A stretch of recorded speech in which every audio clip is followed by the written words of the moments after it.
अस्सलाम वालेकुम दोस्तों, की हाल चाल है जनाब। तुम देखते पे हो अपना देश पंजाब टीवी ते मैं थोड़ा मेजबान मोहम्मद नदीम करल। सब तो पहले अपने चैनल को करना है सबसक्राइब ते बेल आइकन ते क्लिक करना है एक अच्छी ते बेहतरीन वीडियो ते नोटिफिकेशन हमेशा की तरह वीरा भरावां ते सज्जणां मिलता रहे। वीरा वास्ते जी दो जानवर लेके हाजिर हुए हैं और दोनों ही बड़े मकूल मुल्लां विच ने। पहले मुल्लां दे विच इंशाअल्लाह जानवर बिकने वाले ने। सारे दोस्तों को रिक्वेस्ट करांगे कि वीडियो लाइक शेयर ते कमेंट जरूर करना है।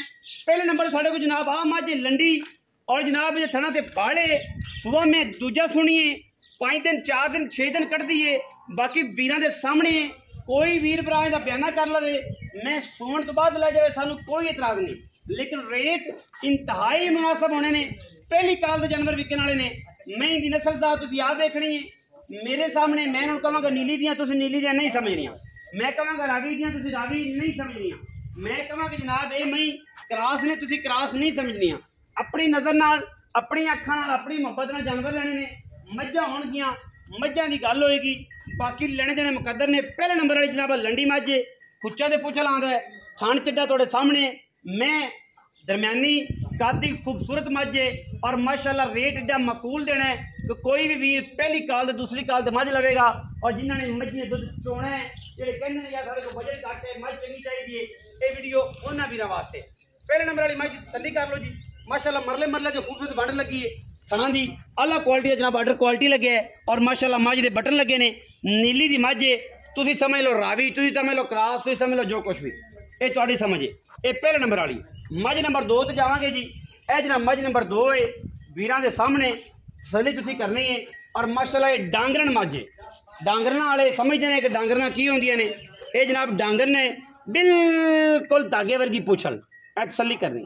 जेडे बंदे समझते हैं समझ वो भी 5 मिनट लाएंगे और रेट यदा भी एडा मुनासिब करना है कि जमाना एक पासे मझ एक पासे। अलहमदुलिल्लाह मझ नूं थान थोड़ा जिहा पतलेरा, लेकिन मैं को दुध जेडे ने ना और मैं कद ते मैं कबाड़ जिन्ने ने वो जमाने च किसी पासे नहीं। मैं पूरे डांगर ने सिर उत्तों जाके कुंडा अखा कालियां बूथी नस्ल जेड़ा बंदा इस मैं समझ गया। बड़े बड़े कद जनाब मझ मझ नूं टोरो जस भाई पिछे तो कट्टा है जी, कट्टा जी ये पीछे कट्टा है। लेकिन दसते जाइए मैं नंबर 2 के बारे कि मैं पहले बच्चा नहीं लेंदी बाद विच बच्चा लेंदी है, पहले बच्चा नहीं लेंदी बाद विच बच्चा लेंदी है। दुध चोण का जिहड़ा सारा है वो बाड़े ते पहले मिलती है। तकरीबन 16 तो 17 किलो है।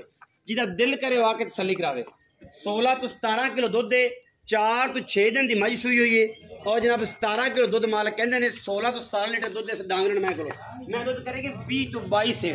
एडे कद एडियां नस्लियां एडियां बरीकियां आम मैनू नहीं लगदियां। रेट इंतहाई मुनासिब कराना है। 16-17 किलो वाली को बंदा मैं इन्ने पैसे च देवे अभी बैठे हैं। कद कबाड़े और नस्ल के हिसाब नाल मझ एडी होनी चाहिए। बाकी हर फुल की अपनी खुशबू है। बड़े बड़े चौधरी पै ने जेडे गल्लां कर जानते हैं बाद पूरा उतरा नहीं जाता। 2 टाइम रह के मझ चोनी है।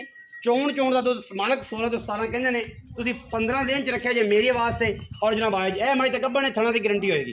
उत्थे जाके वादा घाटा हो जिम्मेदारी इन्हों की होएगी इंशाअल्लाह। असीं गल्लां सच्चे ते पक्कियां करने। बाकी अगर तुसीं मझ पास कर ली फिर साडी कोई गारंटी नहीं। अगर तुसीं साडे तवस्सुल नाल मझ लै गए तो फिर साडी गारंटी होएगी थना की। उत्थे जाके वादा घाटा हो जिम्मेदार होवांगे। अगर इत्थे तुसीं फिर भी तसल्ली कर सकते हो आके मौके सानू कोई इतराज़ नहीं होंदा। अस भाई आओ हाँ मई बड़ियां जां 2 ने अस इत्थे आ अगे भी जोड़ा तेरा चंगा लगे अज फिर दोवें मई किन्ने सूई।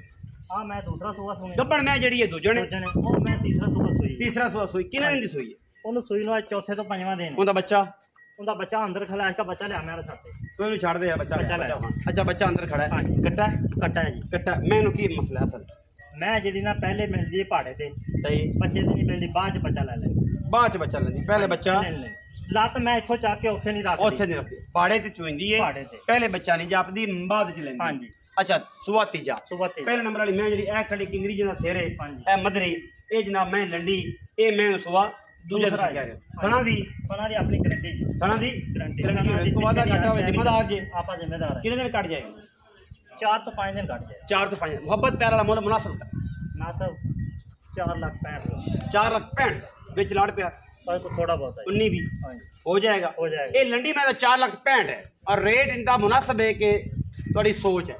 अच्छा ये वड्डी मैं पैसे वड्डी मैं बच्चा वेख लो ए बच्चा है जी बंद जैन का बच्चा है। कोई ऐसी ये नहीं करते कि जनाब लोगों तरफ फ्रॉड नहीं करना। अगर इन्हें को वादा घाटा होना कह सकते सन और उनका बच्चा बना के विखा सकते सन ਬੱਚਾ ਜਨਮ ਲੈਂਦਾ ਲੇਕਿਨ ਅੱਗੇ ਨਹੀਂ ਲੈਂਦੀ, ਪਿੱਛੇ ਲੈਂਦੀ। ਅੱਗੇ ਦਾ ਮਤਲਬ ਇਹ ਹੈ ਕਿ ਇਹਦੇ ਧਿਆਨ ਦੀ ਲੋੜ ਕੁਛ ਨਹੀਂ ਕਹਿੰਦੀ, ਪਸੰਦ ਇਹ ਤੇ ਨਹੀਂ, ਬਾਅਦ ਵਿੱਚ ਬੱਚਾ ਚੁੰਗੇ ਰੱਖੇ ਇਤਰਾਜ਼ ਕੋਈ ਨਹੀਂ। पहाड़े ते लग गई कुत्ते दी देन बदल गया जानवर जो है। अच्छा ये दुध पक्का किन्ना है? मैं नंबर 2 जी मैं कोले दुध हैगा 17 किलो। हाय हाय हाय हाय हाय कोई बंदा कराचियों आ जावे, लाहौरों आ जावे, पेशावरों आ जावे, किराया दें आम जाम दा 17 किलो दुध ना होवे। सारा दुध सारा चोण दा 17 किलो दुध ना होवे, आम जाम दा किराया भी दें, कच्ची रोटी भी खवावां। कच्ची सोई रोटी भी जित मर्जी आ 2 टाइम चोवे। हां जी 17 लीटर दुध 17। अच्छा मोल दसो? मोल पक्का ही करिए। पक्का 4,55,000। 4 लाख 5,55,000। 5,55,000 दुध 17 किलो। 17 किलो दुध की रेट दोबारा कंफर्म करा जी। 5,55,000। 5,55,000 हाँ जी दुध 17 किलो। 17 किलो पक्का पक्का। देखिए आसपा मैं ना भी जिथों को मर्जी आ जावे, मैं आप ध्यान दे ओनू जेड़ा मौके ते चोमन आवेगा। 17 किलो दुध। हाँ जी सारा दुध। चोण दा 17 किलो दुध ते मुल 5,55 है।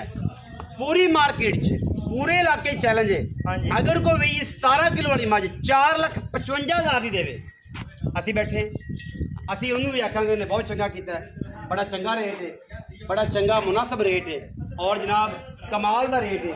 ये जो जानवर मिलते ही नहीं, लोग ये जो रेट करते ही नहीं। 17 किलो वाली मझ कोई वीर 4,55,000 देवे, असें उन्होंने दसे असी हाजिर बैठे हैं। वीडियो लगी अच्छी, वीडियो ने करना लाइक शेयर ते कमेंट अपनी राय नाल सानू करना जरूर होगा। पाकिस्तान जिंदाबाद, पाक आर्मी हमेशा जिंदाबाद।